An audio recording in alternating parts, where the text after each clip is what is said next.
Result দেখার সময় হলে বাংলাদেশের সার্ভার ডাউন হয়ে যায়, যার ফলে আমরা অনেকেই টেনশনে থাকি আমরা পাস করছি নাকি ফেল করছি এবং আমরা কোন বিষয়ে কত নাম্বার পেয়েছি তা বের করতে চাই, কিন্তু আমরা সকলে এই জিনিসটা বের করতে পারি না। আজকের ভিডিওটা আপনারা সম্পূর্ণ দেখলে আপনাদেরকে সম্পূর্ণ প্রসেস শিখিয়ে দিব কিভাবে বের করতে হয়। প্রথম ধাপে আপনাদেরকে দেখাবো কিভাবে আপনারা দ্রুত আপনাদের রেজাল্ট বের করবেন এবং দ্বিতীয় ধাপে আপনাদেরকে দেখাবো কিভাবে মার্কশিট সহ রেজাল্ট বের করতে হয়।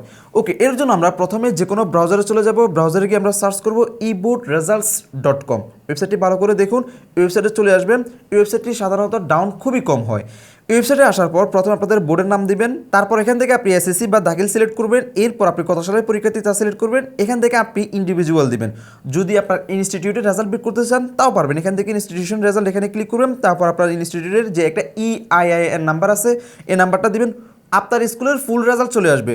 তো আমরা যেহেতু ইন্ডিভিজুয়াল বের করবো, এখান থেকে ইন্ডিভিজুয়াল ডিটেলস এটা সিলেক্ট করবো, এরপর আপনার রোল দিবেন, তারপর আপনার রেজিস্ট্রেশন নাম্বার দিবেন। এখন নিচে একটা ক্যাপচা দেখতে পারবেন, এই ক্যাপচাটা আপনারা এখানে বসাবেন। এই ক্যাপচাটা দেওয়ার পর ভিউ রেজাল্টে ক্লিক করলে সাথে সাথে আপনার রেজাল্ট কিন্তু চলে আসবে।